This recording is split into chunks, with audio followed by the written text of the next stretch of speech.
الحمد لله نحمده ونستعينه ونستغفره ونؤمن به ونتوكل عليه ونعوذ بالله من شرور أنفسنا ومن سيئات أعمالنا من يهده الله فلا مضل له ومن يضلل فلا هادي له ونشهد أن لا إله إلا الله وحده لا شريك له ونشهد أن سيدنا مولانا محمدا عبده ورسوله أما بعد فأعوذ بالله من الشيطان الرجيم بسم الله الرحمن الرحيم كنتم خير أمة أخرجت للناس تأمرون بالمعروف وتنهون عن المنكر وتؤمنون بالله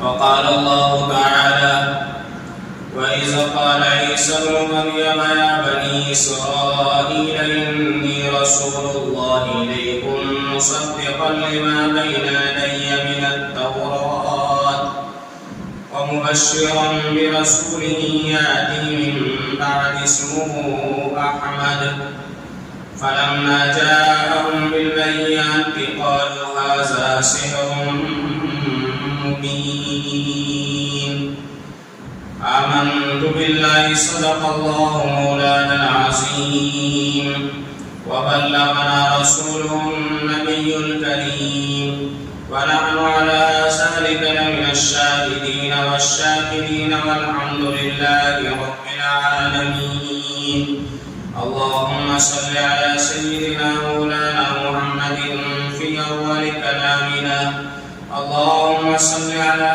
سيدنا مولانا محمد في أوسط كلامنا اللهم صل على سيدنا مولانا محمد في آخر كلامنا بزرگان محترم اسلامی بھائی اور عزیز ساتھیوں،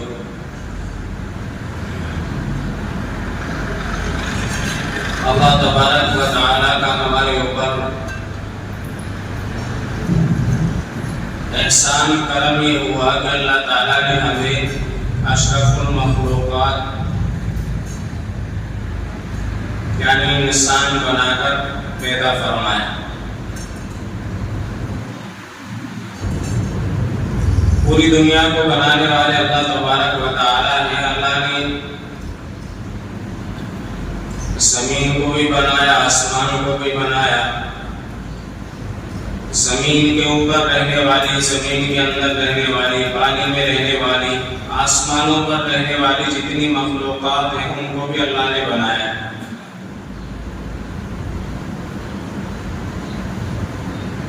اور سب کچھ اللہ تبارک و تعالیٰ نے اپنی مرضی سے بنایا۔ ان تمام مخلوقات میں سے اللہ تعالیٰ نے سب سے بہتر مخلوق انسان کو بنایا۔ لقد خلقنا الانسان فی احسن تقویم۔ تو اللہ تبارک و تعالیٰ نے ہمیں دوسری کوئی مخلوق نہ بنا کر کے سب سے بہترین مخلوق میں یعنی انسان بنا کے اللہ نے پیدا فرمایا ہے۔ اللہ کا کرم ہے، اللہ کا احسان ہے، ورنہ ہمارا اس میں کوئی کمال نہیں۔ اللہ اپنی مرضی سے چاہتا تو کوئی اور مخلوق بھی ہمیں بنا دیتا تو اسی مخلوق میں رہ کے ہمیں زندگی گزارنا پڑتا، اور پھر اس کے بعد بھی اللہ تبارک و تعالیٰ کا کرم یہ ہوا کہ اللہ نے ہمیں ایمان والا بنایا ہے، مسلمان بنایا ہے۔ یہ بھی اللہ کا بڑا کرم ہے۔ اللہ نے سب سے بڑی دولت ہمیں عطا فرما دی۔ ایک انسان دنیا میں آیا، انسان بھی اللہ نے اسے بنا دیا، مگر ایمان کی دولت سے اللہ نے اسے نوازا نہیں۔ دنیا کی ساری دولت اللہ نے اسے دے دی، اس کے پاس مال بھی ہے، دولت بھی ہے، حکومت، بادشاہ، سب کچھ ہے، مگر اللہ نے ایمان کی دولت سے نہیں نوازا، تو وہ سب سے بدتر انسان ہے۔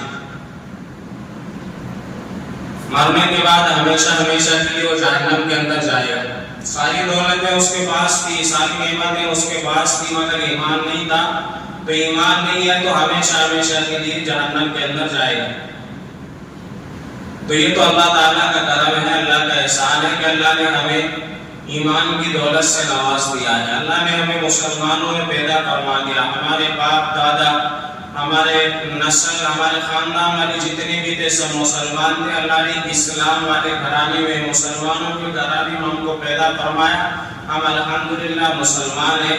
یہ ہمارے لیے بڑے فخر کی بات ہے اور بڑی شان کی بات ہے کہ اللہ نے ہمیں غیر نہ بنایا بلکہ اسلام والا بنایا۔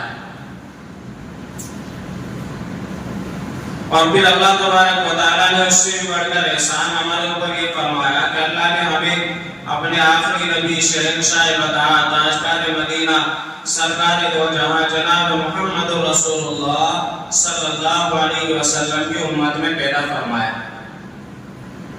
یہ ہمارے لیے بڑی شان کی بات ہے کہ اللہ تعالیٰ نے ہمیں اس امت میں پیدا فرمایا اور آخری نبی کا ہمیں امتی بنایا۔ آج ہمیں پتہ نہیں ہے، ہم پڑھتے نہیں ہیں کتابوں کو، سنتے نہیں ہیں، اس لیے ہمیں قدر بھی نہیں پتہ ہے کہ اس امت میں پیدا ہو جانا کتنی بڑی قدر کی بات ہے، کتنی بڑی فضیلت کی بات ہے۔ اللہ تبارک و تعالیٰ خود اس امت کی تعریف فرما رہے ہیں۔ قرآن کریم کے اندر جگہ جگہ اللہ تبارک و تعالیٰ اس امت کی تعریف فرما رہے ہیں۔ کنتم خیر امت اخرجت للناس، سب سے بہترین امت ہو تم، لوگوں کے لیے تم کو بھیجا گیا ہے، نکالا گیا ہے۔ تأمرون بالمعروف، تم نیک باتوں کا، نیک کاموں کا حکم کرتے ہو۔ وتنہون عن المنکر، اور بری باتوں سے، گناہ کے کاموں سے تم روکتے ہو۔ وتؤمنون باللہ، اللہ پر پکا ایمان، پکا یقین تم رکھتے ہو۔ اللہ تعالیٰ خود قرآن کریم کے اندر اس امت کی تعریف کروا رہے ہیں۔ اور یہ اللہ تبارک و تعالیٰ کا کرم ہے، اللہ نے ہم کو چنا ہے۔ ایک حدیث کے اندر آتا ہے، اللہ کے نبی صلی اللہ علیہ وسلم نے ارشاد فرمایا کہ حضرت جبرائیل علیہ السلام ایک مرتبہ تشریف لائے اور تشریف لانے کے بعد میں فرمایا کہ یا رسول اللہ صلی اللہ علیہ وسلم، اللہ نے مجھے حکم فرمایا تو میں زمین کے اوپر آیا اور میں نے مشرق سے لے کر مغرب تک اور شمال سے لے کر جنوب تک زمین کا چپا چپا چھان مارا، ہر ایک چیز کو دیکھا، ہر ایک چیز کو پرکھا، ہر ایک مخلوق کو دیکھا، ہر ایک انسان کو دیکھا، مگر مجھے ان تمام انسانوں میں مضر سے زیادہ کوئی بہتر انسان نہ ملا۔ یہ مضر جو ہے حضور اکرم صلی اللہ علیہ وسلم کا نسب نامہ اگر اٹھا کے دیکھا جائے تو حضور اکرم صلی اللہ علیہ وسلم کے دور کے دادا ہوتے ہیں، یعنی ان سے نسل چلا ہوا آ رہا ہے۔ اس کے بعد میں حضرت جبرائیل علیہ السلام نے فرمایا پھر مضر کی اولاد میں سے بنی مضر کو میں نے دیکھا، اس میں سے بنی کنانہ، اس میں سے کنانہ جیسا مجھے کوئی نہ ملا۔ پھر اس کے بعد بنی کنانہ کی اولاد میں سے میں نے دیکھا تو اس میں سے پھر قریش جیسا کوئی نہ ملا۔ پھر قریش کو میں نے دیکھا تو اس میں بنو ہاشم جیسا کوئی نہ ملا۔ اس کے بعد میں نے سب کو دیکھا تو اس میں حضور اکرم صلی اللہ علیہ وسلم جیسا کوئی انسان مجھے پوری دنیا میں نہیں ملا۔ پوری دنیا کا حضرت آدم علیہ السلام سے لے کر اور قیامت تک کے آنے والے انسانوں میں سب سے بہتر، سب سے افضل انسان ہمارے نبی جناب محمد رسول اللہ صلی اللہ علیہ وسلم ہے۔ ان سے بہتر کوئی انسان نہیں ہو سکتا۔ تو اللہ تبارک و تعالیٰ نے آخری نبی بنانے سے پہلے ساری انسانیت کو پرکھا اور چنا، پھر اس میں سے ہمارے نبی صلی اللہ علیہ وسلم کو منتخب فرمایا اور ہمارے نبی صلی اللہ علیہ وسلم کو پھر آخری نبی بنایا۔ تو اسی طرح پھر اللہ تبارک و تعالیٰ نے جس طرح ہمارے نبی صلی اللہ علیہ وسلم کو چنا ہے، منتخب فرمایا ہے، اسی طرح اللہ تبارک و تعالیٰ نے آخری نبی صلی اللہ علیہ وسلم کی امت کو بھی منتخب فرمایا، چنا ہے۔ قرآن کریم میں خود اللہ تعالیٰ نے فرمایا ثم اورثنا الکتاب الذین اصطفینا، پھر ہم نے وارث بنا دیا کتاب کا یعنی قرآن کریم کا ان لوگوں کو جن کو ہم نے منتخب فرما لیا۔ یعنی ہم جو ہیں یہ اللہ تبارک و تعالیٰ نے ہمیں چنا ہے، ہمیں منتخب فرمایا ہے اپنے نبی صلی اللہ علیہ وسلم کی امت کے لیے۔ تو اس میں پتہ چلتا ہے کہ ہمارا مقام بھی اللہ تعالیٰ کے یہاں بہت بڑا ہے، بہت بلند ہے، بہت افضل ہے۔ ہمیں اللہ نے چنا ہے اس امت کے لیے۔ پہلے نبیوں کو اللہ تبارک و تعالیٰ نے جب آخری نبی صلی اللہ علیہ وسلم کے بارے میں بتایا اور اس امت کے بارے میں بتایا تو انہوں نے اللہ سے درخواستیں کی اللہ ہمیں اس امت میں پیدا فرما دے، اس نبی کا ہمیں امتی بنا دے۔ انہوں نے درخواستیں کی ہیں، کسی نبی نے دعائیں مانگی ہیں۔ حضرت ابراہیم علیہ السلام کے بارے میں آتا ہے کہ جب اللہ تبارک و تعالیٰ نے حضرت ابراہیم علیہ السلام کو حکم فرمایا کہ اپنے بیٹے اسماعیل علیہ السلام کو ساتھ میں لے کر خانہ کعبہ کی تعمیر فرماؤ۔ خانہ کعبہ کی تعمیر جن ہاتھوں سے ہو رہی ہو تو آپ اندازہ لگائیں ان کا مقام کتنا بڑا ہوگا اور وہ کام کتنا اونچا ہوگا۔ خانہ کعبہ جہاں آج ہر مسلمان حج کے لیے جاتا ہے، عمرے کے لیے جاتا ہے، تو اس کی تعمیر کا حکم کس سے ہو رہا ہے؟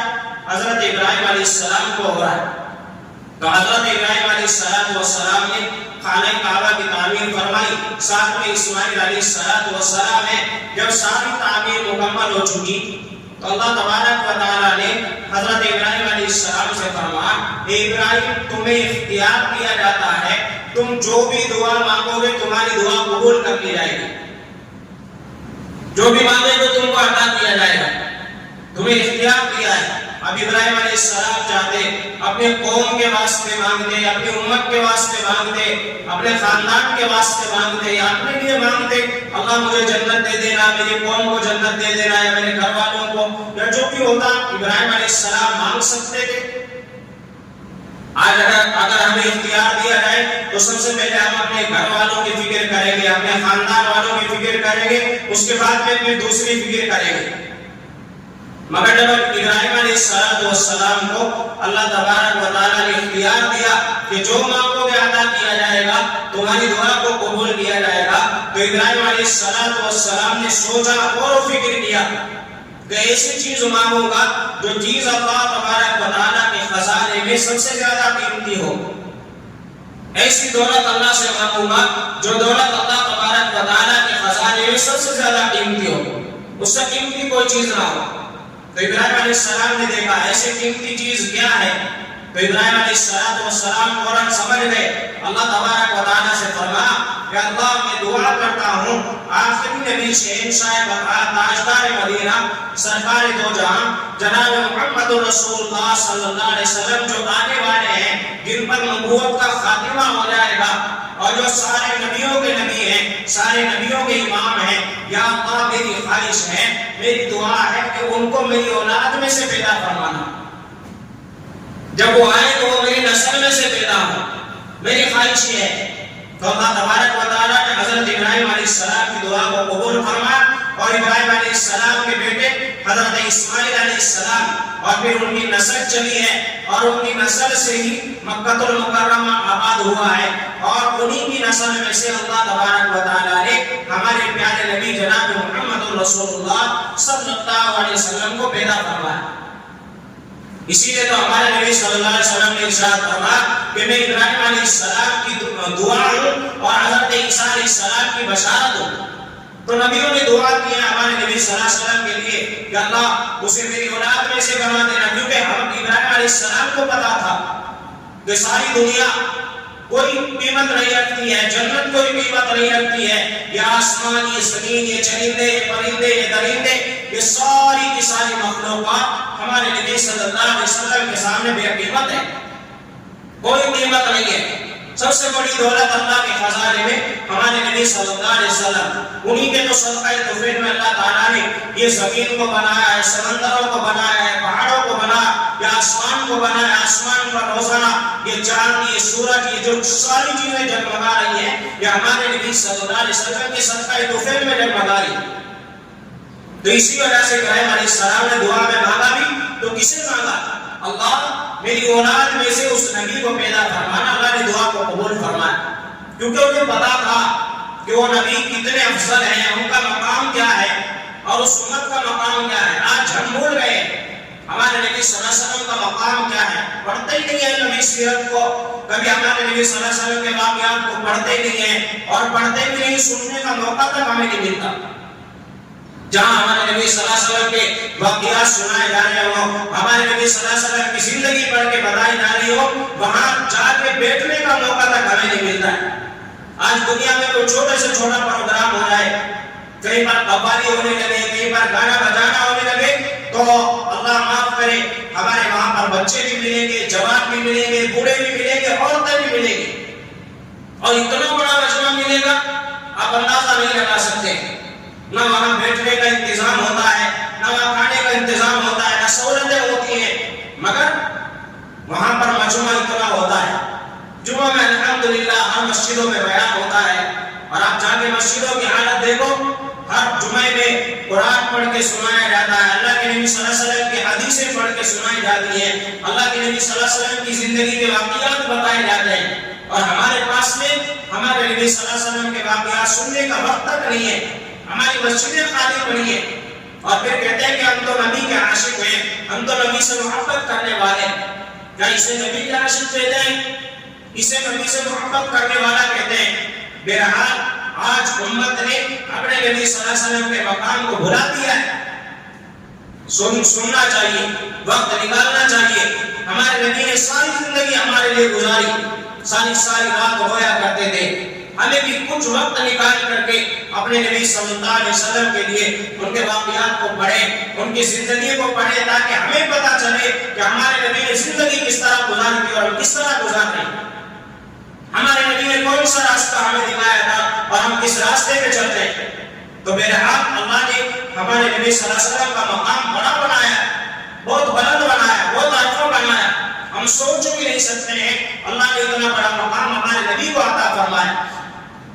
اسی لیے تو اللہ تعالیٰ جگہ جگہ قرآن کریم میں یہود و نصارہ اپنے آپ کو کہا کرتے تھے، فخر کیا کرتے تھے کہ ہمیں اللہ تبارک و تعالیٰ نے بڑی بڑی نعمتیں عطا فرمائی، یہاں تک کہ یہود کہنے لگے کہ عزیر علیہ السلام اللہ کے بیٹے، اور عیسیٰ حضرت عیسیٰ علیہ السلام کو ماننے والے عیسائی کہنے لگے کہ حضرت عیسیٰ علیہ السلام اللہ کے بیٹے، اور وہ کہنے لگے نحن ابناء اللہ واحبہ، ہم اللہ کی چہیتے ہیں، ہم اللہ کے لاڈلے ہیں، اللہ ہم سے محبت کرتا ہے۔ یہودی کہتے اللہ ہم سے محبت کرتا ہے، عیسائی کہتے اللہ ہم سے محبت کرتا ہے۔ تو اللہ نے ان کی تردید قرآن کریم میں اتاری۔ اللہ تبارک و تعالیٰ نے فرمایا کہ ان الدین عند اللہ الاسلام، جو عیسائی کہہ رہے ہیں کہ حضرت عیسیٰ علیہ السلام اللہ کے بیٹے ہیں، اور یہودی کہہ رہے ہیں حضرت عزیر علیہ السلام اللہ کے بیٹے ہیں، تو اللہ نے فرمایا بیافواہہم یقولون بیافواہہم، ان کے یہ سب باتیں من گھڑت ہیں، کوئی اللہ کا بیٹا نہیں ہے، حضرت عیسیٰ علیہ السلام اللہ کے بیٹے نہیں ہیں، حضرت عزیر علیہ السلام اللہ کے بیٹے نہیں ہیں، حضرت عیسیٰ علیہ السلام کو اللہ نے اپنے حکم سے پیدا فرمایا، بغیر باپ کے پیدا فرمایا۔ عیسیٰ علیہ السلام کو کوئی باپ نہیں ہے، ماں ہے حضرت مریم علیہ السلام۔ اس کا مطلب یہ نہیں ہوا کہ عیسیٰ علیہ السلام اللہ کے بیٹے ہو گئے، نہیں، عیسائی جو کہتے ہیں کہ عیسیٰ علیہ السلام اللہ کے بیٹے ہیں، غلط ہے۔ اللہ نے قرآن میں اتار دیا، فرمایا ان الدین عند اللہ الاسلام، اللہ نے خود فرمایا ہے کہ میرے نزدیک صرف اور صرف اگر کوئی دین قبول ہے تو وہ اسلام ہے۔ جو اسلام کو مانے گا، جو قرآن کو مانے گا، جو ہمارے نبی صلی اللہ علیہ وسلم کو مانے گا، اللہ اس کو محبت کریں گے، محبوب محبت کی نظر سے دیکھیں گے، اور جو اس دین کو نہیں مانے گا، قرآن کو نہیں مانے گا، ہمارے نبی صلی اللہ علیہ وسلم کو نہیں مانے گا، تو اللہ تعالیٰ نے فرمایا غیر المغضوب علیہم ولا الضالین، وہ لوگ گمراہ ہیں، وہ لوگ دین سے دور ہیں، ہمیشہ کے لیے جہنم میں ڈالے جائیں گے۔ آج اگر کوئی انسان کہنے لگے کہ میں تو حضرت موسیٰ علیہ السلام کو مانتا ہوں، تورات کو مانتا ہوں، میں تو زبور کو مانتا ہوں، میں تو انجیل کو مانتا ہوں، مگر قرآن کو نہیں مانتا، تو ہمیشہ کے لیے کافر ہے۔ اسے ماننا پڑے گا قرآن کو، اسے ماننا پڑے گا ہمارے نبی صلی اللہ علیہ وسلم کو۔ 1,24,000 انبیاء کو میں مانتا ہوں، مگر ہمارے نبی کو نہیں مانتا تو کافر ہے۔ ماننا پڑے گا ہمارے نبی صلی اللہ علیہ وسلم کو۔ اسی لیے تو اللہ نے فرمایا الیوم اکملت لکم دینکم واتممت علیکم نعمتی، اللہ نے اس امت کا مقام اتنا بڑا بنایا کہ اس امت پر اللہ نے نبوت کا دروازہ بند فرمایا۔ اس امت کے بعد کوئی امت آنے والی نہیں ہے، ہمارے نبی صلی اللہ علیہ وسلم آخری نبی ہے، یہ دین ہمارا آخری دین ہے، یہ مذہب ہمارا آخری مذہب ہے، یہ شریعت آخری شریعت ہے۔ اب قیامت تک نہ کوئی نیا دین آئے گا، نہ کوئی نیا مذہب آئے گا، نہ کوئی نئی شریعت آئے گی، نہ کوئی نبی آئے گا، بس یہی شریعت قیامت تک باقی رہے گی، اور پھر اس کے بعد قیامت آ جائے گی۔ تو اللہ نے ساری نعمتیں اس امت پر مکمل کر دی ہیں، اتار دی ہیں. بڑا مقام ہے اس امت کا اللہ تبارک و تعالیٰ کے یہاں. موسیٰ علیہ السلام کے بارے میں آتا ہے ایک مرتبہ اللہ تبارک و تعالیٰ سے درخواست کی، یا اللہ تو نے میری امت پر بڑے بڑے انعامات عطا فرمائے. بڑے بڑے کتنے بڑے بڑے انعامات. اور حدیث کے اندر آتا ہے کہ اللہ تبارک و تعالیٰ نے موسیٰ علیہ السلام کے قوم بنی اسرائیل پر آسمان سے کھانوں کو نازل فرمایا تھا. وَأَنزَلْنَا عَلَيْهِمُ الْمَنَّ وَالسَّلْوَىٰ. روزانہ ان کے لیے کھانا آسمان سے اترا کرتا. صبح کے وقت میں میٹھا لذیذ مزیدار کھانا، شام کے وقت میں بھنا ہوا گوشت اللہ کی طرف سے اترا کرتا. نہ کھانا بنانے کی ٹینشن، نہ لانے کی ٹینشن. روزانہ کھانے کا وقت ہوا، اللہ تعالیٰ نے صبح میں بہترین میٹھا کھانا اتارا، شام کے وقت میں بھنا ہوا گوشت اتارا. اسے کھایا کرتے اور مزے لیا کرتے. پھر اس کے بعد میں کہنے لگے ہمیں تو یہ کھانا کھاتے کھاتے ہمارا پیٹ خراب ہو گیا، ہمیں تو عدسیہ وفومیہ وعدسیہ وبصلیہ، ہمیں دال بھی چاہیے، چاول بھی چاہیے، گیہوں بھی چاہیے، روٹی بھی چاہیے. یعنی بنی اسرائیل پر اللہ جتنے انعامات فرماتے اتنا یہ بدترین قوم بھی تھی. اب آپ اندازہ لگائیں، روزانہ بغیر محنت کیے بغیر کمائے آپ کو روزانہ کھانا مل رہا ہے، اللہ کی طرف سے مل رہا ہے، جنت سے کھانا آ رہا ہے، اس سے بہتر اور کیا کھانا ہو سکتا ہے. مگر انہوں نے پھر بھی اللہ تبارک و تعالیٰ کی نافرمانی کی. کہنے لگے یہ کھانا ہمیں بھی چاہیے، ہمیں تو دال بھی چاہیے، ہمیں تو فلاں بھی چاہیے، فلاں بھی چاہیے. اللہ نے کہا فلاں کام کے لیے تو دال کے لیے تو تمہیں محنت کرنا پڑے گا. کہنے لگا ہم محنت کریں گے. اس کے بعد میں اللہ تعالیٰ نے وہ کھانا روک لیا اور پھر اللہ تبارک و تعالیٰ نے ان کو زمین کے اوپر لگا دیا. ورنہ اللہ نے آسمان سے ان کے لیے کھانوں کو نازل فرمایا. پھر اس کے بعد میں ایک پہاڑ کے اوپر جب یہ گئے، گھر نہیں تھے. جب فرعون اور اس کی قوم کو اللہ نے ہلاک اور برباد کر دیا تو یہ پہاڑ پر تھے، وہاں پر دھوپ آیا کرتی تھی. موسیٰ علیہ السلام کے پاس گئے اور جا کے کہنے لگے کہ دھوپ کی وجہ سے ہماری حالت خراب ہو گئی ہے، یہاں کوئی درخت بھی نہیں ہے، کوئی سائے کی چیز نہیں ہے، ہمارے لیے اللہ سے دعا کریں. موسیٰ علیہ السلام نے اللہ سے دعا فرمائی تو موسیٰ علیہ السلام کی دعا کے بعد اللہ تبارک و تعالیٰ دن میں ان کے اوپر بادل کو بھیج دیا کرتا. ساری جگہ دھوپ نکلا کرتی مگر ان کے اوپر بادل آ کر کے سایہ دیا کرتا تھا، ان کے اوپر دھوپ تک نہ آتی تھی. پھر اس کے بعد میں ایک مرتبہ انہوں نے جا کے کہا پانی پینے کے لیے ہمارے پاس میں کوئی انتظام نہیں ہے، آپ اللہ سے دعا کریں پانی کا انتظام ہو جائے. موسیٰ علیہ السلام کے پاس اللہ نے وحی بھیجی تمہارے ہاتھ میں عصا ہے، اس عصا کو پہاڑ کے اوپر پتھروں کے اوپر مارو. موسیٰ علیہ السلام نے اپنا عصا پتھروں کے اوپر مارا، اللہ تعالیٰ نے ٹھنڈا پانی کا چشمہ جاری فرما دیا. تو کتنے بڑے بڑے انعامات اللہ تبارک و تعالیٰ نے بنی اسرائیل پر حضرت موسیٰ علیہ السلام کی قوم پر فرمائے. تو موسیٰ علیہ السلام سمجھنے لگے میری امت پر میری قوم پر اللہ کے اتنے بڑے بڑے انعامات ہیں تو شاید میری قوم سب سے افضل قوم ہے، میری امت سب سے افضل امت ہے، اور اس سے بڑھ کے کون سی امت افضل ہو سکتی ہے، اس سے بڑھ کے کس امت کا مقام افضل ہو سکتا ہے. تو اللہ سے کہنے لگے یا اللہ میری امت کا مقام تو ساری امتوں سے بڑھ کے ہے. تو اللہ تبارک و تعالیٰ نے فرمایا نہیں موسیٰ یہ بات نہیں ہے، بلکہ ہم نے ایک امت بنائی ہے جو آخری نبی صلی اللہ علیہ وسلم کی امت ہوگی. شہنشاہ قطعات تاجدار مدینہ سرکار دو جہاں جناب محمد رسول اللہ صلی اللہ علیہ وسلم کی امت ساری امتوں سے افضل ہے. اور پھر اللہ تبارک و تعالیٰ نے تورات میں 70 صفحوں میں 70 پیج کے اندر اس امت کے فضائل کو بیان فرمایا. کتنا بڑا مقام اس امت کا اللہ نے بڑھایا، کتنی فضیلت اللہ نے اس امت کے بنائے. 70 صفحوں کے اندر موسیٰ علیہ السلام کو یہ تورات کے اندر اس امت کے فضائل بیان کیے گئے. جب موسیٰ علیہ السلام نے دیکھا اس امت کے فضائل اتنے ہیں، اللہ تعالیٰ ذرا سی بات پر ذرا سی باتوں پر بڑے بڑے انعامات اس امت کو عطا فرما رہے ہیں. اللہ تعالیٰ ذرا سی توبہ کرنے پر اللہ اس امت کے گناہوں کو معاف فرما رہے ہیں. تو موسیٰ علیہ السلام نے پھر اللہ سے درخواست کی یا اللہ اس امت کو میری امت بنا دے، یعنی مجھے اس امت کا نبی بنا دے. جس امت کے حالات ایسے اتنے بڑے فضائل اتنا بڑا مقام تو نہیں دیا ہے، اللہ مجھے اس امت کا نبی بنا دے.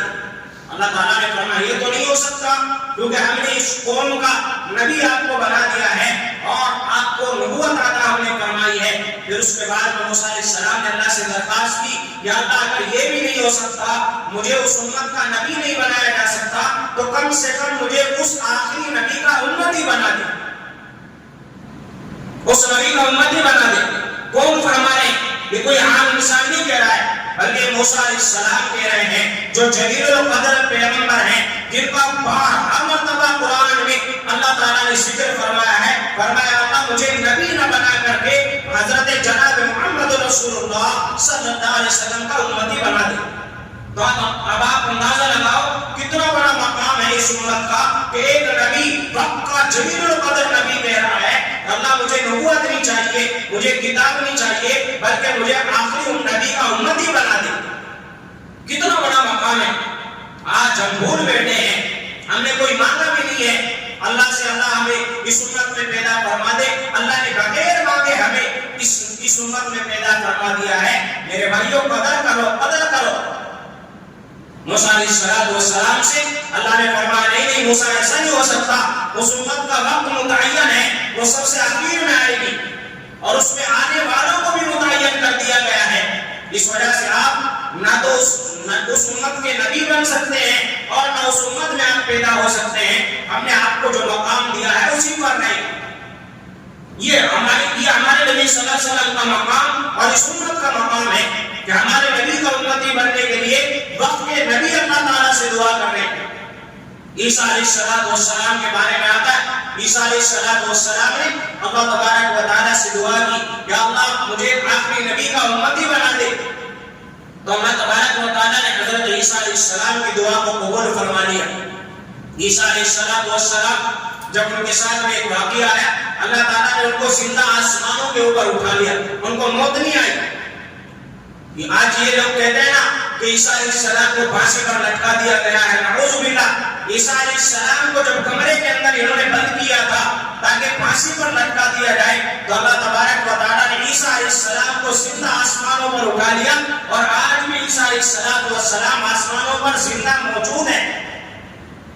اور جب آخر زمانہ آئے گا، دجال کا ظہور ہوگا، دجال آئے گا اور دجال آ کر اپنے فتنے پھیلائے گا اور دجال ساری دنیا میں پھرے گا، اور وہ اتنا بڑا اللہ کے نبی صلی اللہ علیہ وسلم نے فرمایا میری امت پر کئی آزمائشیں آئی، کئی امتحانات آئے، اور اللہ تبارک و تعالیٰ کی طرف سے کئی طرح کے زمینی عذاب سمجھ لیجیے، فرمایا لیکن سب سے بڑی آزمائش دجال کی آزمائش، سب سے بڑا فتنہ دجال کا فتنہ ہوگا۔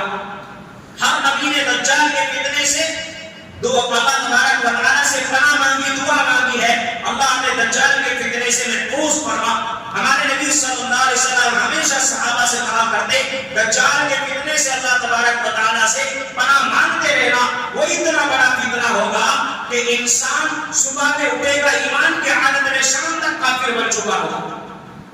ہمارے جیسے کمزور ایمان والے دجال کے فتنے کو دیکھ کر کے ایمان سے محروم ہو جائے گا۔ اللہ معاف کرے، اللہ ہماری ایمان کی حفاظت فرمائے، دجال کے فتنے سے اللہ ہماری حفاظت فرمائے۔ انشاءاللہ کبھی وقت ملے گا تو اس کے بارے میں تفصیل سے آپ کو بتاؤں گا، دجال کا فتنہ کتنا بڑا فتنہ ہوگا، کتنی بڑی آزمائش ہوگی، اور کیسے وہ کوہرام مچائے گا پوری دنیا کے اندر۔ بہرحال جب وہ کوہرام مچاتا پھرے گا، مکہ المکرمہ مدینہ منورہ وہاں تک پہنچ جائے گا، اس کے بعد میں حضرت عیسیٰ علیہ السلام دمشق کی جامع مسجد کے ایک مینارے پر آسمان سے نازل ہوں گے، نماز کا وقت ہو چکا ہوگا، حضرت امام مہدی مصلی پر جا چکے ہوں گے اور اقامت کا وقت بالکل قریب ہے، لوگ صفیں بنانے کے لیے کھڑے ہو گئے ہوں گے، اتنے میں ایک آدمی آواز لگائے گا کہ دیکھو مینار پر کوئی اترا ہے، تو سارے لوگ باہر آئیں گے تو دیکھ کر کے امام مہدی پہچان جائیں گے کہ تو عیسیٰ علیہ السلام ہے، چھری لگا کر کے عیسیٰ علیہ السلام کو اتارا جائے گا، اور اتارنے کے بعد میں جب نماز کے لیے حضرت امام مہدی آگے جا چکے ہوں گے، مگر پھر واپس آ کر حضرت عیسیٰ علیہ السلام سے درخواست کریں گے کہ آپ نماز پڑھا دیجئے، مگر عیسیٰ علیہ السلام فرمائیں گے نہیں، نماز آپ پڑھائیں گے، نماز میں نہیں پڑھاؤں گا۔ تو علماء کرام نے لکھا ہے دیکھو اگر کوئی وقت کا نبی ہوتا ہے تو نبی سے بڑا مقام کسی کا نہیں ہوتا ہے، لیکن عیسیٰ علیہ السلام جب آئے ہیں تو نماز پڑھانے کے لیے امام مہدی کو کہہ رہے ہیں جس کا مقام بڑا ہوتا ہے امام اس کو بنایا جاتا ہے، جس کا مقام بڑا ہوتا ہے امام اس کو بنایا جاتا ہے۔ نبی سے بڑا مقام کسی کا نہیں ہوتا، تو اس لیے نبی امامت فرماتے ہیں، مگر عیسیٰ علیہ السلام فرمائیں گے کہ آپ امامت فرمائیں اور میں آپ کو مقتدی بن کے نماز پڑھوں گا۔ تو علماء نے لکھا ہے کہ عیسیٰ علیہ السلام اس امت میں آئیں گے مگر نبی کی حیثیت سے نہیں بلکہ امتی کی حیثیت سے تشریف لائیں گے، امتی کی حیثیت سے آئیں گے۔ عیسیٰ علیہ السلام نبی ہیں مگر جب دنیا میں آنے ہیں تو ایک امتی بن کر کے آ رہے ہیں۔ کس کے امتی؟ ہمارے نبی صلی اللہ علیہ وسلم کے امتی بن کر کے دنیا میں تشریف لا رہے ہیں، اور ہمارے نبی صلی اللہ علیہ وسلم کے ایک امتی کے پیچھے ایک نبی نماز پڑھ رہے ہیں۔ تو اللہ تبارک و تعالیٰ نے اس امت کا مقام کتنا بڑا بنایا۔ عیسیٰ علیہ السلام وقت کے نبی تھے مگر آج جب اس امت میں پیدا ہو رہے ہیں، نازل ہو رہے ہیں، تو عیسیٰ علیہ السلام بھی اس امت کے ایک امام مہدی علیہ السلام کے پیچھے نماز ادا کر رہے ہیں۔ تو بہرحال عیسیٰ علیہ السلام کی دعا کو اللہ نے قبول فرمایا، وہ آئیں گے، اس کے بعد میں نماز ادا کریں گے امام مہدی علیہ السلام کے پیچھے، اس کے بعد میں جا کر کے دجال کا خاتمہ فرمائیں گے۔ بہرحال عیسیٰ علیہ السلام کو اللہ تبارک و تعالیٰ نے آخری نبی صلی اللہ علیہ وسلم کا امتی بنا دیا ہے، وہ آئیں گے امتی بن کر کے آئیں گے۔ تو عیسیٰ علیہ السلام کی دعا کو اللہ نے قبول فرمایا۔ عیسیٰ علیہ السلام نے اپنی کتاب میں پڑھا تھا اس امت کے فضائل کو، اس امت کے خصوصیات کو، اسی وجہ سے تو اللہ تبارک و تعالیٰ سے دعا مانگی اور اللہ نے ان کی دعا کو قبول فرما لیا۔ قرآن کریم کے اندر آتا ہے سبحان عیسیٰ ابن مریم یا بنی اسرائیل، اور یاد کرو اس وقت کو جب کہ عیسیٰ ابن مریم علیہ السلام نے کہا کہ بنی اسرائیل انی رسول اللہ علیکم، مجھے اللہ نے تمہارے پاس رسول بنا کے بھیجا ہے، مصدقا لما بین یدی من التوراۃ، میں تصدیق کرتا ہوں مجھ سے پہلے جو کتاب نازل کی گئی تھی یعنی تورات کی، ومبشرا برسول یاتی، اور میں خوشخبری سنانے والا ہوں تم کو ایک رسول کی، یاتی من بعدی، جو میرے بعد آنے والے ہیں، اسمہ احمد، جن کا نام ہوگا احمد صلی اللہ علیہ وسلم۔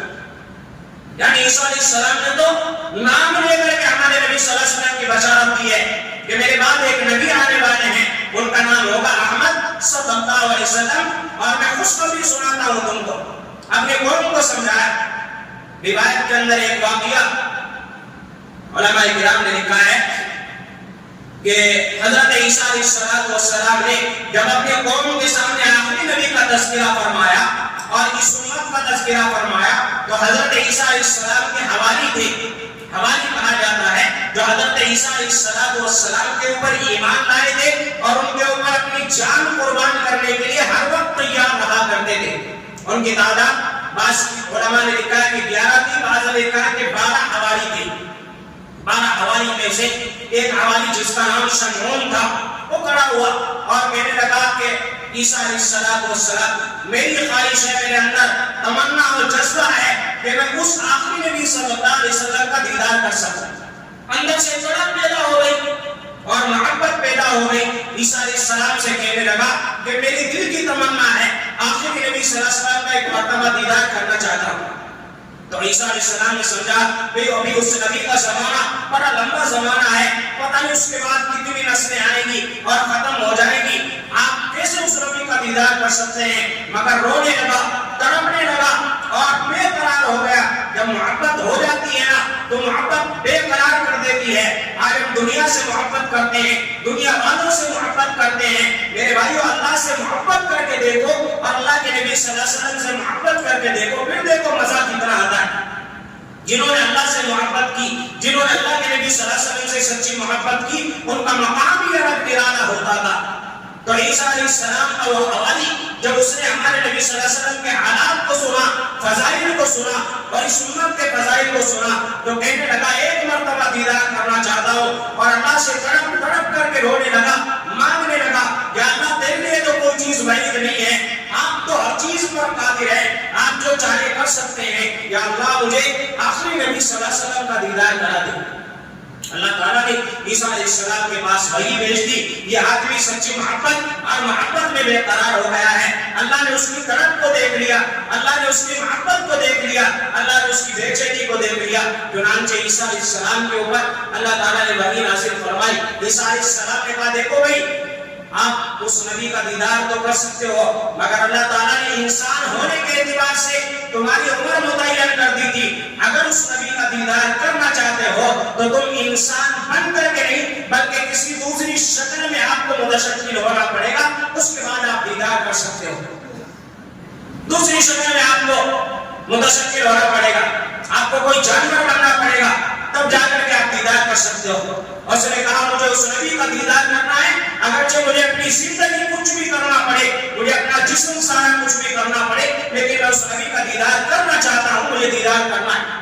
عیسیٰ علیہ السلام نے کہا ٹھیک ہے، تمہیں سانپ کی شکل میں متشکل ہونا پڑے گا۔ تو اس نے کہا ٹھیک ہے، اس نبی کے دیدار کے واسطے مجھے سانپ بننا بھی منظور ہے، مگر میں اس نبی کا دیدار کرنا چاہتا ہوں۔ اللہ تعالیٰ سے عیسیٰ علیہ السلام نے دعا فرمائی، وہ حواری فوراً انسان کی شکل سے فوراً سانپ کی شکل اختیار کر گئے۔ کہ اللہ تعالیٰ کا حکم ہے، بعض لوگ کہیں کہ ایسا کیسے ہو سکتا ہے کہ اللہ تعالیٰ کا حکم ہے، یہ ہماری سمجھ میں نہیں آنے والی ہے، یہ حدیث کی باتیں ہیں، جو ہوا ایسا ہی ہوا۔ بہرحال عیسیٰ علیہ السلام کا وہ حواری سانپ کی شکل اختیار کر گیا، اور بیت اللہ یعنی عراق سے چل کر کے اسے پتا تھا، حضرت عیسیٰ علیہ السلام نے بتایا تھا کہ وہ نبی صلی اللہ علیہ وسلم مکہ المکرمہ میں پیدا ہو گئے، اس کے بعد میں پھر ہجرت کر کے مدینہ منورہ تشریف لے جائیں گے، ساری باتیں اس نے سن رکھی تھی۔ وہاں سے سفر کرتا کرتا عراق سے مکہ المکرمہ پہنچا، مکہ المکرمہ پہنچا اور مکہ المکرمہ کے پہاڑوں میں رہنے لگا، اور 1 سال 2 سال کا عرصہ نہیں بلکہ روایت کے اندر آتا ہے کہ حضرت عیسیٰ علیہ السلام اور ہمارے نبی صلی اللہ علیہ وسلم کے درمیان 600 سال کا فاصلہ ہے، 600 سال کا فاصلہ۔ حضرت عیسیٰ علیہ السلام کے بعد ہمارے نبی 600 سال کے بعد پیدا ہو رہے ہیں۔ مکہ المکرمہ میں ہمارے نبی صلی اللہ علیہ وسلم پیدا ہوئے، 40 سالہ زندگی نبوت سے پہلے مکہ المکرمہ میں ہمارے نبی صلی اللہ علیہ وسلم نے گزاری۔ اس کے بعد میں پھر جب 40 سال کے بعد نبوت کا ظہور ہوا اور مکہ والوں کے سامنے ہمارے نبی صلی اللہ علیہ وسلم نے اعلان فرمایا، آپ حضرات کو میں نے بتایا تھا کہ مکہ والے دشمن بن گئے اور طرح طرح سے تکلیفیں پہنچانے لگے، ہر طرح سے ہمارے نبی صلی اللہ علیہ وسلم کو ایذا اور تکلیفیں پہنچانے لگی۔ پھر اس کے بعد 13 سال کے بعد جب ہمارے نبی صلی اللہ علیہ وسلم کو اللہ تبارک و تعالیٰ نے ہجرت کی اجازت مرحمت فرمائی کہ آپ ہجرت کر کے مدینہ منورہ تشریف لے جائیں۔ گزشتہ ہفتے میں نے آپ کو بتایا تھا کہ 13 سال کے بعد میں ہجرت کر کے مدینہ منورہ ہمارے نبی صلی اللہ علیہ وسلم تشریف لے گئے تھے۔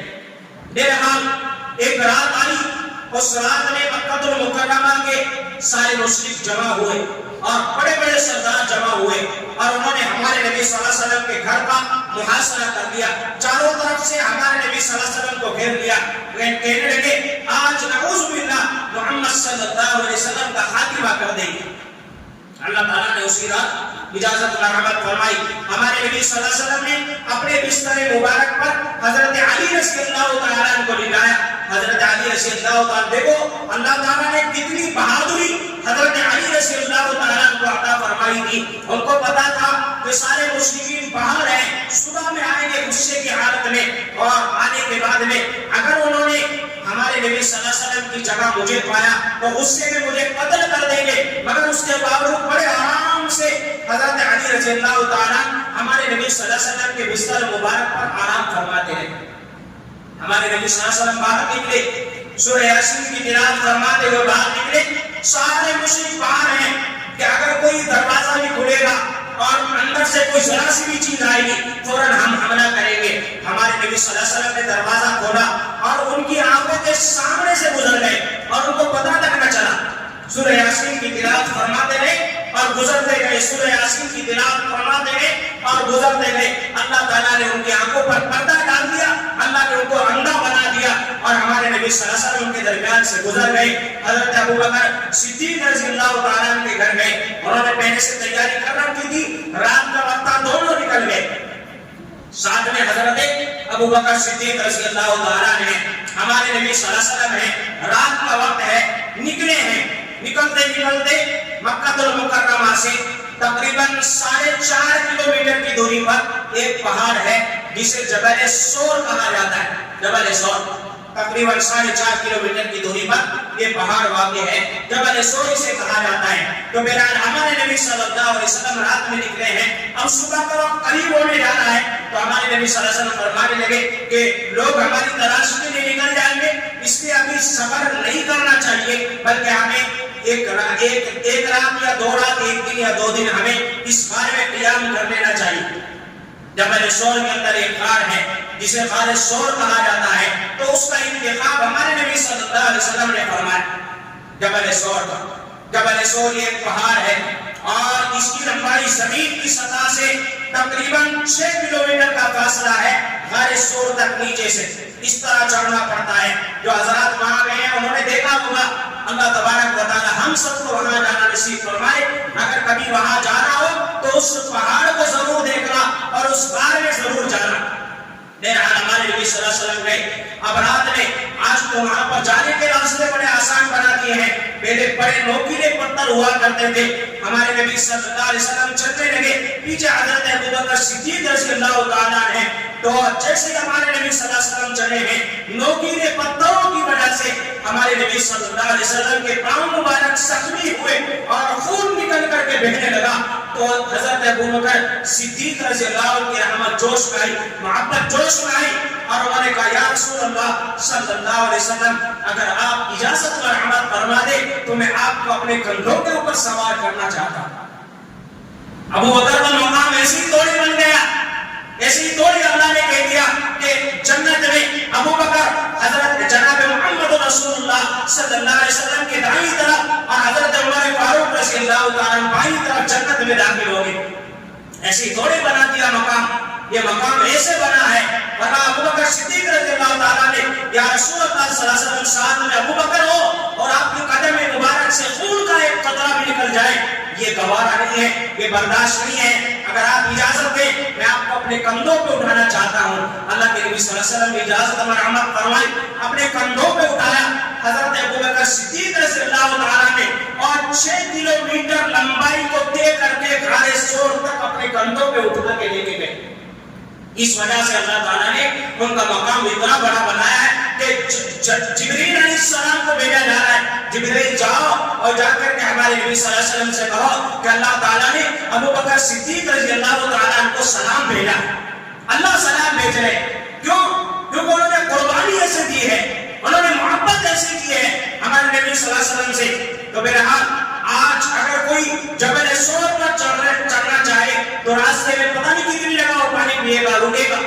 ہمارے نبی صلی اللہ علیہ وسلم کو لے کر کے جبل سور پر حضرت ابوبکر صدیق رضی اللہ تعالیٰ عنہ گئے، اور جانے کے بعد میں غار سور کا انتخاب فرمایا۔ وہ غار بہت چھوٹی تھی اور اس وقت میں صرف ایک ہی راستہ تھا، آج تو 2 راستے بنا دیے گئے ہیں، جانے کا راستہ الگ ہے، آنے کا راستہ الگ ہے۔ اس وقت میں ایک ہی راستہ تھا، نیچے بھی ایک پتھر لگا ہوا تھا، اوپر بھی ایک پتھر لگا ہوا تھا، بیچ میں سے چھوٹا سا راستہ تھا اندر داخل ہونے کا۔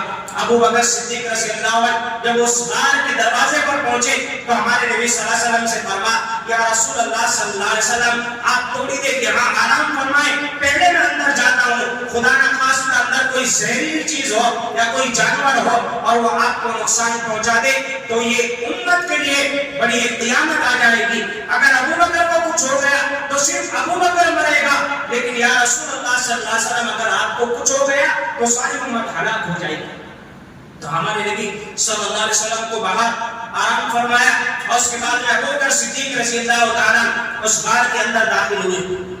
فرمایا روایت کے اندر آتا ہے کہ جب ابوبکر صدیق رضی اللہ تعالیٰ غار کے اندر داخل ہوئے تو اس غار میں 70 یا 71 یا 72 سوراخ اس غار میں بنا دیے تھے۔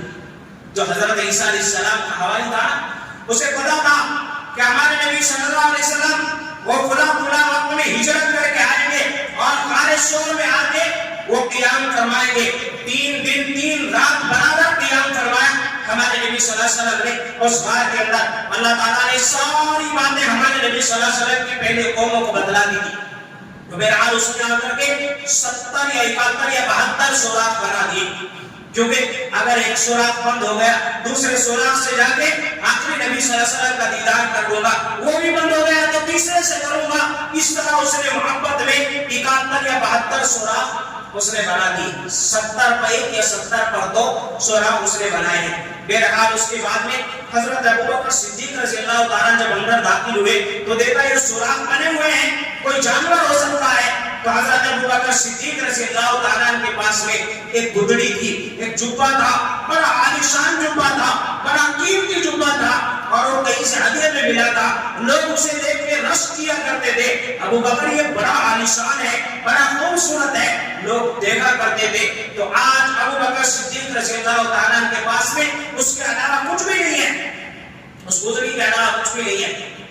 حضرت ابو بکر صدیق رضی اللہ عنہ سے اتارا، کہا حضور اکرم صلی اللہ علیہ وسلم کی محبت میں ایسے ایک جبہ کیا ہزاروں جبے قربان ہو جائے تو بھی کوئی بڑی بات نہیں ہے. اتارا اور اس کے ٹکڑے ٹکڑے فرمائے، اور کرنے کے بعد میں ایک ایک سوراخ میں کپڑے کو لگاتے گئے، ایک ایک سوراخ کو بند کرتے گئے. دیکھو اللہ تعالیٰ کی شان، اللہ تعالیٰ آسمان ایسے ہی پیدا کر دیتے ہیں. اللہ تعالیٰ کو یہ محبت کا معاملہ دکھانا تھا. حضرت ابوبکر صدیق رضی اللہ تعالیٰ کے اس گدڑی سے، اس جبے سے 70 سوراخ بند ہوئے، 2 سوراخ باقی رہ گئے. 70 بند ہو گئے، صرف 2 باقی رہ گئے. یہ کیسے ہوا؟ بھئی اگر ہوتے سارے بھی بند ہو سکتے تھے یا 2 سے زیادہ بھی باقی رہ سکتے تھے، مگر اللہ کو یہ سبب پیدا کرنا تھا، کیونکہ وہ محبت میں تڑپ رہا تھا کہ اسے دیدار کرنا ہے، اسے ہمارے نبی صلی اللہ علیہ وسلم کا چہرے انور کا دیدار کرنا ہے. وہ محبت میں 600 سال سے انتظار کر رہا تھا.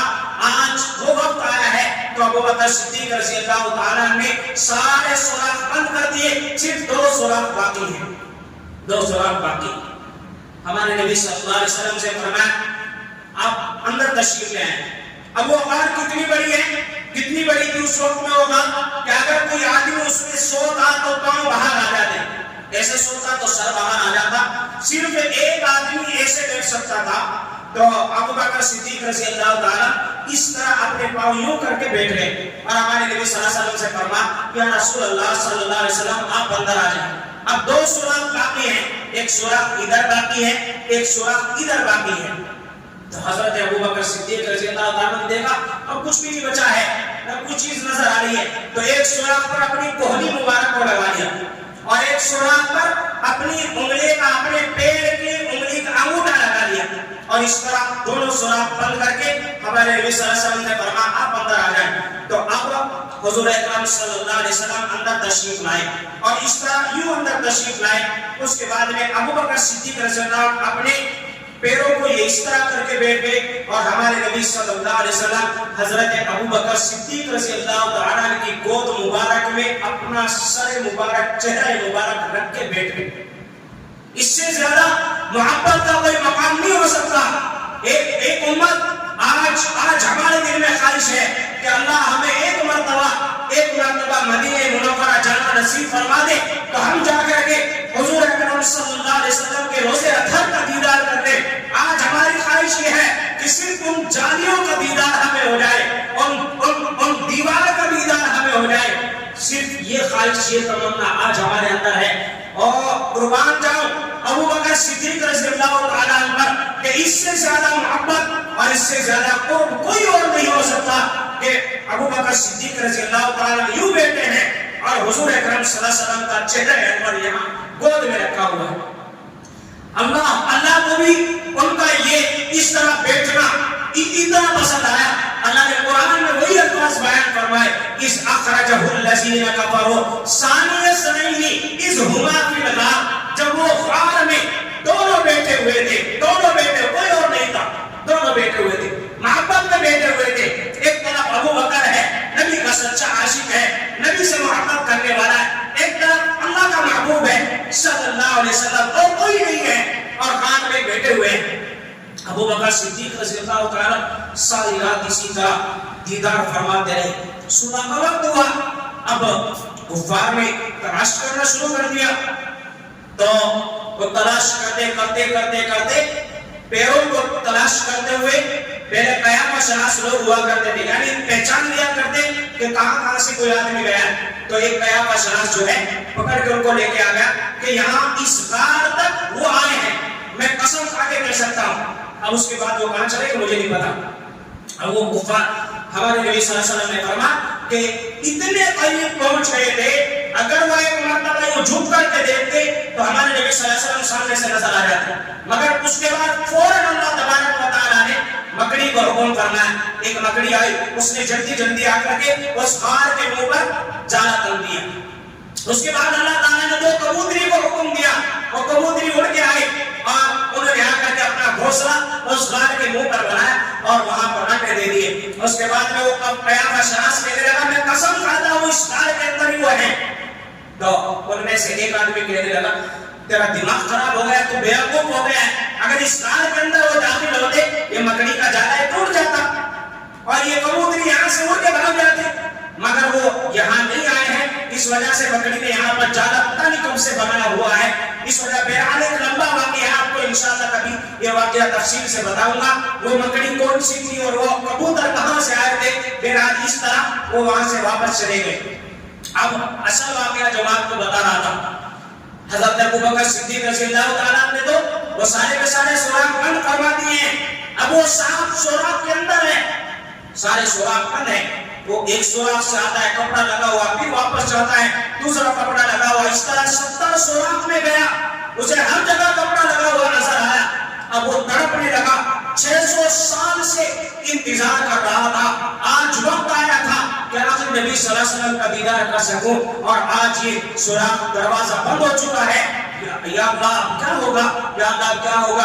آخر میں ایک سوراخ کو تلاش کرتے کرتے کرتے کرتے اس سوراخ میں پہنچا جہاں پر حضرت ابوبکر صدیق رضی اللہ عنہ کی کوہنی لگائی ہوئی تھی. اب یہ اپنا سر رہا، ابوبکر صدیق رضی اللہ عنہ سمجھ گئے کوئی جانور ہے نہیں ہٹاؤں گا. اگر میں نے ہٹایا اور اس نے میرے نبی کو تکلیف پہنچا دی میں ختم ہو سکتا، نہیں ہٹاؤں گا. اس نے آگے پھر مارا، ہٹاؤ، میں نہیں ہٹاؤں گا. اس کے بعد میں وہاں سے گئے اور جہاں پر انگلی رکھی ہوئی تھی پیر کی انگلی وہاں پر گیا، بار بار آ کے مارتا رہا کہ ابوبکر صدیق ہٹاؤ، نہیں ہٹا رہے. اس کے بعد میں اس شخص نے حضرت ابوبکر صدیق رضی اللہ تعالیٰ کو ڈسا اور زہر اندر چلا گیا.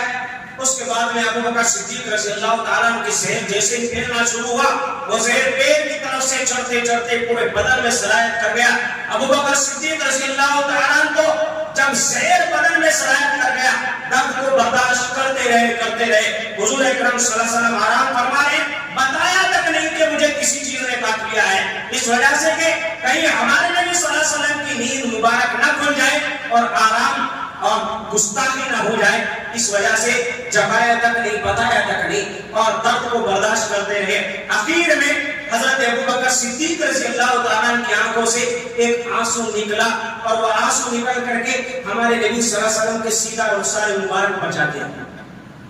ہمارے نبی صلی اللہ علیہ وسلم فوراً بیدار ہوئے اور بیدار ہونے کے بعد نے پوچھا صدیق کیا ہوا ہے؟ یا رسول اللہ صلی اللہ علیہ وسلم آپ آرام کریں. کچھ نہیں ہوا، کچھ نہیں ہوا. بتاؤ تو صحیح کیا ہوا ہے؟ کچھ نہیں ہوا ہے. نہیں بتاؤ کیا ہوا ہے. اس کے بعد میں حضرت ابوبکر صدیق رضی اللہ تعالیٰ نے فرمایا کہ کسی چیز نے مجھے کاٹ لیا ہے اور وہ زہر جو ہے میرے بدن کے اندر سرایت کر گیا ہے. ہمارے نبی صلی اللہ علیہ وسلم نے اپنا لعاب مبارک نکالا اور نکالنے کے بعد میں اس جگہ پر لگایا تو حضرت ابوبکر صدیق رضی اللہ تعالیٰ کا درد ختم ہوا. اس کے بعد میں ہمارے نبی صلی اللہ علیہ وسلم نے آواز کی، کون سی چیز تھی ذرا باہر آؤ. جانور تک ہمارے نبی صلی اللہ علیہ وسلم کی زبان کو سمجھا کرتے تھے. تو میرا خیال وہ سانپ باہر آیا اور آنے کے بعد میں اللہ تعالیٰ نے اس سانپ کو زبان عطا فرمائی اور اس سانپ نے کہا یا رسول اللہ صلی اللہ علیہ وسلم میں کوئی سانپ نہیں ہوں، میں کوئی جانور نہیں بلکہ میں ایک انسان تھا. حضرت عیسیٰ علیہ السلام کا حواری تھا. عیسیٰ علیہ السلام نے جب آپ کے فضائل اور اس امت کے فضائل کو بیان فرمایا تھا میں نے اللہ سے دعا کی تھی یا اللہ اس نبی کا دیدار کرا دے. پھر اس نبی کا دیدار کرنے کے لیے آپ صلی اللہ علیہ وسلم کا دیدار کرنے کے لیے 600 سال سے برابر اس حال کے اندر میں انتظار کرنا تھا. میں نے یہ سوراخ بھی اسی لیے بنائے تھے تاکہ ایک سوراخ بند ہو گیا تو دوسرے سے جا کے دیدار کر لوں گا. لیکن آج ابوبکر صدیق رضی اللہ تعالیٰ نے اپنی کوہنی سے اور اپنی انگلی سے 2 سوراخ کو بند کروا دیے. میں کاٹنا نہیں چاہتا تھا لیکن محبت میں میں نے ایسا کر دیا. کہیں ایسا نہ ہو آپ یہاں سے تشریف لے جائیں اور میری تمنا اسی طرح ادھوری رہ جائے اور میری زندگی یہ ساری بیکار ہو جائے. اس وجہ سے میں نے ابوبکر صدیق رضی اللہ تعالیٰ کو ڈسا اللہ کے نبی صلی اللہ علیہ وسلم مسکرائے، کہا جا تجھے معاف کر دیا. اس نے دیدار کیا، اس کا مقصد پورا ہو گیا. اس کے بعد جبرائیل علیہ السلام تشریف لائے، اور تشریف لانے کے بعد میں جبرائیل علیہ السلام نے فرمایا یا رسول اللہ صلی اللہ علیہ وسلم، اللہ تعالیٰ نے ابو بکر صدیق رضی اللہ تعالیٰ عنہ کے لیے یہ واقعہ چونکہ ہونے والا تھا، اللہ کے علم میں تھا ایسا ہوگا، وہ آدمی سانپ بنے گا، وہ غار کے اندر آئے گا اور آ کر کے ابو بکر صدیق رضی اللہ تعالیٰ عنہ کو کاٹے گا. تو علامہ کاشفی ہراتی رحمت اللہ علیہ نے معارج النبوہ جلد 100 کے اندر یہ بات لکھی ہے کہ جبرائیل علیہ السلام نے آ کے فرمایا کہ اللہ تعالیٰ نے آدم علیہ السلام کو پیدا کرنے سے 4000 سال پہلے اس زہر کا تریاق بنا دیا تھا. جنت سے اللہ تعالیٰ نے ایک شربت بھیج دیا تھا اس غار کے اندر. آ کے جبرائیل علیہ السلام نے اپنا پر مارا، وہ پتھر ہٹا، اس پتھر کے اندر سے ایک بہترین قسم کا پیالہ نکلا. اس پیالے کے اندر ایک شربت ہے جو دودھ سے زیادہ چمکدار ہے، اجلا ہے، شہد سے زیادہ میٹھا ہے اور کافور سے زیادہ خوشبودار ہے. وہ نکلا اور فرمایا رسول اللہ صلی اللہ علیہ وسلم، یہ اللہ تعالیٰ نے حضرت ابو بکر صدیق رضی اللہ تعالیٰ عنہ کے لیے آدم علیہ السلام کے پیدا ہونے سے 4000 سال پہلے بنا کے اس غار میں رکھ دیا. اب وہ حضرت ابو بکر صدیق رضی اللہ تعالیٰ نے دیا. اس کے بعد میں ابو بکر صدیق رضی اللہ تعالیٰ کے ساتھ حقائق اللہ نے کھول دیے. بہرحال ایک لمبا واقعہ ہے. اس طرح دراصل میرے بتانے کا، آج کے بتانے کا مقصد یہ ہے کہ اللہ تعالیٰ نے دیکھو ہمارے نبی صلی اللہ علیہ وسلم کا مقام کتنا بڑا بنایا اور اس امت کا مقام اللہ نے کتنا بڑا بنایا ہے کہ اس امت میں پیدا ہونے کے لیے لوگ کیا کیا کر رہے ہیں. اور صرف ایک مرتبہ ہمارے نبی صلی اللہ علیہ وسلم کا دیدار کرنے کے لیے اور اس امت میں آنے کے لیے اپنی زندگیوں کو قربان کر رہے ہیں. نبی اللہ تعالیٰ سے دعا کر رہے ہیں اللہ ہمیں اس آخری نبی کا امتی بنا دے. موسیٰ علیہ السلام دعا کر رہے ہیں، ابراہیم علیہ السلام دعا کر رہے ہیں، عیسیٰ علیہ السلام دعا کر رہے ہیں، دانیال علیہ السلام دعا کر رہے ہیں، بڑے بڑے جلیل القدر انبیاء دعا کر رہے ہیں اللہ ہمیں اس آخری نبی کی امت میں پیدا فرما دے. مگر آج ہم جیسے ناقدرے اس امت میں پیدا ہونے کے بعد بھی قدر بھول چکے ہیں. اسی لیے تو کسی نے کہا ہے کہ قلب میں سوز نہیں، روح میں احساس نہیں. قلب میں سوز نہیں، روح میں احساس نہیں، کچھ بھی پیغام محمد کا تمہیں پاس نہیں. آج اس نبی کے ہم امتی اور کر کیا رہے ہیں؟ اس نبی کا کون سا طریقہ ہم نے اپنایا ہے؟ نبی کے نام پہ ہم کہنے والے کہ نبی سے محبت کرنے والے، نبی سے محبت کرنے والے ہوتے عیسیٰ علیہ السلام کے حواری جنہوں نے 600 سال نبی کے انتظار میں ایک سانپ بن کر کے گزار دیے، جنہوں نے اپنی زندگی کو قربان کر دیا، اپنے بچوں کو قربان کر دیا، اپنے خاندان کو قربان کر دیا. اور آج ہم ہیں کہ نبی کا ایک حکم تک ماننے کے لیے تیار نہیں. دعوے ہمارے لمبے چوڑے، میں نبی کا عاشق، میں نبی سے محبت کرنے والا. کام ہمارے یہودیوں جیسے ہیں، کام ہمارے قیروں جیسے ہیں. ناچ گانا کرنا، تماشے کرنا، یہ کیا ہمارے نبی کے کام ہے؟ یہ کیا ہمارے نبی کا طریقہ ہے؟ سوچو ذرا غور کرو. اللہ کے نبی صلی اللہ علیہ وسلم نے تو فرمایا میں مزامیر کو توڑنے کے لیے بھیجا گیا ہوں. مجھے ناچ گانے سے نفرت ہے، مجھے ناچ گانے کے آلات تک سے نفرت ہے. جو ناچ گانا کرے گا، ناچ گانے کے قریب جائے گا، ناچ گانا دیکھنے جائے گا، اللہ کے نبی صلی اللہ علیہ وسلم نے فرمایا جنت کی خوشبو تک نہیں سونگھ سکتا. آج اسی نبی کا نام لے کے اپنے آپ کو نبی کا عاشق بنا کے بتا کے اپنے آپ کو یہ کہنے والا کہ میں نبی سے محبت کرنے والا، اور پھر وہ ناچ گانے کر رہا ہے، وہ تماشے کر رہا ہے اور وہ کہہ رہا ہے کہ میں نبی کا عاشق. سوچو میرے بھائیو، سوچو آپ سب اللہ کے گھر میں بیٹھے ہو، کیا میرے نبی صلی اللہ علیہ وسلم کو اگر اس بارے میں جب علم ہوگا اور ہمیں دیکھیں گے کہ ہمارے نبی ہم سے یہ کہیں گے کہ تم مجھ سے محبت کرنے والا تھا؟ اگر تم مجھ سے محبت کرنے والا تھا تو میرے اعمال سے محبت کرتا، میرے کردار سے محبت کرتا. ہمارے نبی صلی اللہ علیہ وسلم نے تو فرمایا مجھے نمازوں سے میری آنکھوں کو ٹھنڈک پہنچتی ہے، نمازیں چھوڑ چھوڑ کر ہم ناچ گانوں میں لگے ہوئے. آخری واقعہ آپ کو بتا رہا ہوں، آپ کا وقت ہو گیا، معاف کرنا. ایک مرتبہ ایک بزرگ نے ہمارے نبی صلی اللہ علیہ وسلم کو دیکھا، دیدار کرنا، خواب میں دیدار ہوا. ہمارے نبی صلی اللہ علیہ وسلم رو رہے ہیں، آنکھوں سے آنسو جاری ہے اور رو رو کر